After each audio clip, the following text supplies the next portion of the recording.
وسلم على سيدنا ومولانا محمد وعلى آله وأصحابه أجمعين. أما بعد فيا أيها الناس اتقوا الله تعالى حق تقاته ولا تموتن إلا وأنتم مسلمون. فقد قال الله تعالى في كتابه الكريم وهو أصدق القائلين: أعوذ بالله من الشيطان الرجيم من عمل صالحا فلنفسه ومن أساء فعليها وما ربك بظلام للعبيد. صدق الله العظيم وبلغ رسوله النبي الكريم ونحن على ذلك من الشاهدين. Ma'asyiral muslimin, para jemaah salat Jumat yang kami hormati, mari kita bersyukur kepada Allah atas segala nikmat-Nya. Salawat dan salam semoga selalu terlimpahkan keharibaan junjungan kita Nabi besar Muhammad sallallahu alaihi wasallam yang selalu kita rindukan syafaatnya, yang selalu kita harapkan pertolongannya fid din wad dunya wal akhirah, khususnya besok di akhirat, di saat tidak ada yang bisa memberi syafaat, tidak ada yang bisa memberi pertolongan kecuali orang yang diberi izin oleh Allah, dan orang yang pertama kali diberi izin adalah Sayyidina Rasulullah Muhammad sallallahu alaihi wasallam. Para jemaah sekalian yang saya hormati, berbicara perbedaan, sampai kapanpun perbedaan tetap akan ada. Kita beda suku, beda bahasa, beda adat istiadat, beda madhab, bahkan juga beda agama. Ini adalah sunnatullah. Sampai kiamat tetap akan ada. Karena itu para jemaah sekalian, bagaimana kita menyikapi perbedaan? Allah Subhanahu wa taala telah menegaskan di dalam Al-Qur'an, A'udzu billahi minasyaitonir rajim. Ya ayyuhan nas, wahai manusia, inna khalaqnakum min dzakarin wa untha. Sesungguhnya aku menjadikan kamu sekalian dari laki-laki dan perempuan. Wa ja'alnakum syu'uban wa qabaila, dan aku jadikan kamu itu berbangsa-bangsa dan bersuku-suku. Beda bangsa, beda suku. Tujuannya apa? Lita'arafu, supaya kita ini saling mengenal satu dengan yang lain. Kemudian Allah Subhanahu wa taala menegaskan, inna akramakum indallahi atqakum. Sesungguhnya orang yang paling mulia di sisi Allah adalah orang yang paling bertakwa. Bukan karena bangsanya, bukan karena keturunannya, tapi Allah menegaskan atqakum, yang paling mulia adalah orang yang paling bertakwa. Para jemaah sekalian, di dalam sebuah hadis misalnya Sayyidina Rasulullah pernah menyampaikan, ayuhan nas, wahai manusia, inna rabbakum wahid. Tuhanmu ya Tuhan yang satu. Mau agama apapun ya Tuhannya ya satu. Wa inna aba'akum wahid. Bapakmu bapak yang satu. Bapak kita ini sama. Mau suku apapun, bangsa apapun di dunia ini, bapak kita sama, yakni Nabi Adam alaihissalam. Kullukum li Adam. Kita ini adalah anak cucu Nabi Adam. Wa Adam min turab. Nabi Adam itu diciptakan dari debu. Wa akramakum indallahi atqakum, dan yang paling mulia di antara kamu sekalian adalah orang yang paling bertakwa. Ini mohon dicatat ini. Jangan sampai kita punya perasaan inferior, perasaan rendah diri. Kita ini satu keturunan Nabiullah Adam alaihissalam. Karena itu para jemaah sekalian, menghadapi perbedaan-perbedaan semacam ini, Mari kita bangun 3 ukhuwah. Ada ukhuwah wataniyah, ada ukhuwah basyariah, ada ukhuwah islamiyah. Bangunlah.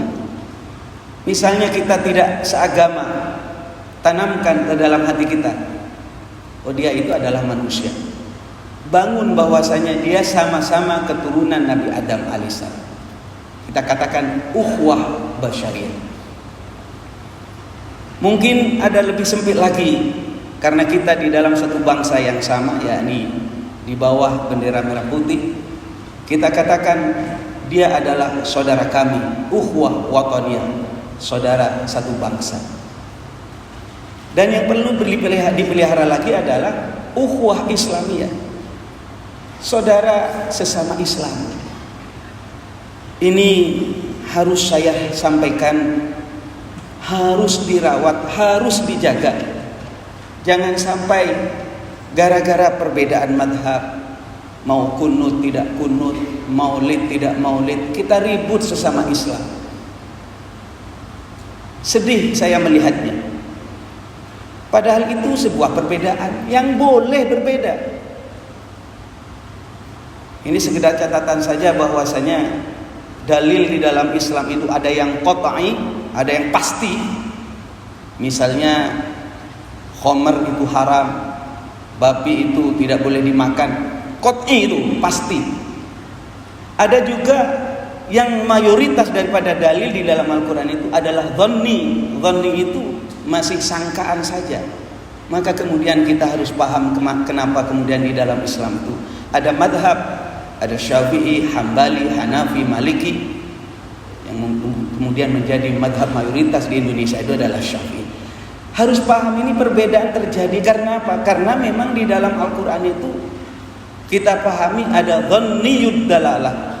Dalilnya itu hanya sekedar dhon. Ada orang mengatakan aula mastumun nisa, kalau bersentuhan dengan perempuan, itu Quran mengatakan itu batal wudunya. Lamasa itu diartikan oleh Imam Syafi'i, lamasa itu bersentuhan. Jadi kalau bersentuhan laki perempuan batal. Tapi ada yang mengatakan tidak batal, karena lamasa itu bukan berarti bersentuhan, tapi lamasa diartikan ai jama'tum, apabila kamu jima. Qurannya sama, hadisnya sama, tapi pemahamannya berbeda. Maka dalam hal ini kita harus paham, kita harus legowo bahwasanya perbedaan sampai kapanpun ada. Ini prinsip. Saya dari Majelis Ulama Indonesia diajarkan la yungkarul mukhtalafih wa innama yungkarul mujma'alaih. Ada perbedaan, ada penyimpangan.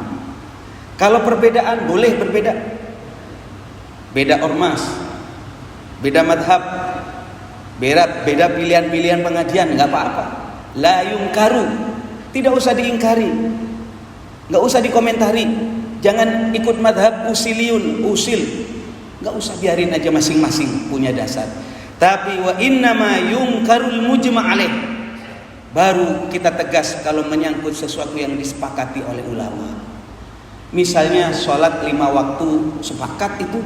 Adapun caranya, wudhunya seperti apa, takbirnya seperti apa, itu perbedaan khilafiyah yang boleh kita pilih.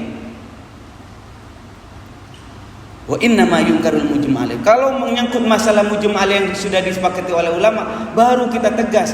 Misalnya rukun Islam ada apa? Ada berapa? Ada 5. Syahadat, sholat, zakat, puasa, haji. Kalau ada yang mengatakan haji itu tidak wajib, itu namanya mengingkari sesuatu yang sudah disepakati oleh ulama. Harus tegas. Tidak boleh toleransi soal begini. Inilah saudara-saudara sekalian yang diajarkan oleh para ulama. Sehingga mengapa kemudian umat Islam itu dijaga persatuannya, kebersamaannya dalam soal apa? Dalam sesuatu yang sudah disepakati oleh ulama. Karena itu harus belajar lagi. Mana yang mujma'alaih, mana yang sudah disepakati, mana yang mukhtalaf, mana yang boleh berbeda. Maka dalam hal ini mari kita bersama-sama dalam kesempatan ini saya mengajak untuk membangun kebersamaan. Apa yang mempertemukan kita satu dengan yang lain? Mari kita pertemukan. Kalau kita cari perbedaan sampai kapanpun akan ada. Dan habis Energi kita umat Islam hanya berbicara hal-hal remeh-temeh yang sebenarnya kita boleh berbeda. Karena itu para jemaah, Imam Syafi'i pernah mengajarkan kepada kita begini. Melihat fenomena ada yang di sekeliling kita, bermacam-macam tingkah laku manusia, Imam Syafi'i mengajarkan begini, da'il ayyama taf'alu ma tasha. Biarkanlah manusia itu berbuat sesukanya lah. Hari berganti dengan hari, siang, malam, ya urusanlah, gak ada urusan dengan kita. Da'il ayyam, biarkan hari berlalu, kerjakan apa yang dia suka. Tapi yang paling penting katanya Imam Syafi'i, watib nafsan idza hakamal qada. Mari perbaiki diri kita apabila sudah keputusan Allah sudah menetapkan kepada kita. Perbaiki. Bagaimana sekiranya hidup ada manfaatnya. Khairun nas anfa'uhum linnas. Orang yang paling baik adalah orang yang paling memberi manfaat kepada orang lain. Apa yang bisa kita lakukan, lakukan. Saya tidak bisa memaksa bapak seperti saya jadi ustaz semua, jadi kiai semua, nggak mungkin. Karena apa? Karena kullun ya'malu ala syakilati. Manusia itu memang potongannya macam-macam. Yang terpenting prinsipnya adalah siapa yang paling memberi manfaat kepada orang lain. Janganlah engkau itu menjadi orang yang kagetan. Karena apa? Karena para jemaah sekalian, fama li hawaditsid dunya bibaqa. Kejadian dunia ini tidak akan lama. Tidak ada orang senang terus, sedih terus. Satu saat akan selesai itu semua. Sampai mati Pak Kiai. Mati selesai. Terus bagaimana sikap kita? Wa kun rajulan alal ahwali jaldan. Jadilah kau pribadi yang kuat. Washimatukas samahat wal wafa'u. Dan menjadi penghias kita adalah murah hati, loman, dermawan, memberi, wal wafa, dan menepati janji. Saya katakan wal wafa, menepati janji, was samahat, dan suka memberi, membantu. Saudara-saudara sekalian, karena sekarang suasana masih ada sisa-sisa Syawal atau halal bihalal. Kadang kita kumpul sama keluarga, sama kawan. Ini suka-suka ngomong, bukan berbicara tentang kebaikan, tapi berbicara tentang kekurangan orang lain. Stop. Kalau ada orang berbicara kejelekan di hadapan saya katakan stop. Kenapa? Setelah Anda keluar dari tempat saya, Anda akan membicarakan kejelekan saya. Siapa sih yang tidak punya kekurangan? Siapa yang tidak punya aib? Semua orang punya aib, dan semua orang punya lisan untuk membuka aib orang lain. Apalagi zaman sekarang. Mau diviralkan apa kita? Ada grup WA, ada medsos. Allah la ilaha illallah.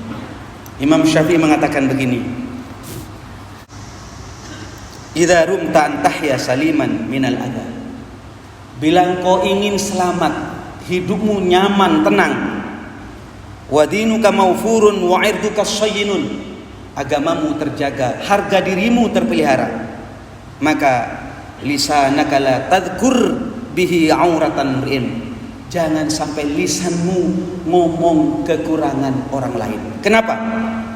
Fakulluka auratun. Semua kamu punya aib. Saya punya aib, saya dipanggil kiai, dipanggil ustadz karena aibnya nggak kelihatan saja, karena ditutup sama Allah.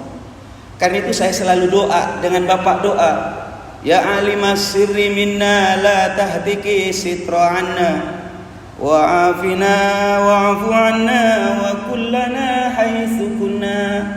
Ya alimas sirri, wahai Allah yang mengetahui rahasiaku, la tahdiki sitra anna, jangan sampai kau buka sitir atau tirai kejelekan yang menyebabkan saya kelihatan bagus, jangan kau buka ya Allah. Kalau dibuka sama Allah, nggak ada kiai, nggak ada orang suci. Maka saudara-saudara sekalian, ini ajaran daripada ulama. Taghattu bi athwabis sakha'i fa innani ara kulla aibin fasakha'u hita'uhu. Ayo berbajulah dengan baju kedermawanan. Suka membantu, peduli, memberi. Karena apa? Fa innani, karena aku melihat kulla aibin, semua itu orang punya aib. Fasakha'u hita'uhu, tetapi yang bisa menutupi aib dan kekurangan kita adalah kedermawanan. Mudah-mudahan bermanfaat. Barakallahu li wa lakum fil Qur'anil azim wa nafa'ana wa iyyakum bima fi minal ayati wa dzikril hakim. Wa taqabbala minni wa minkum tilawatahu innahu was samiul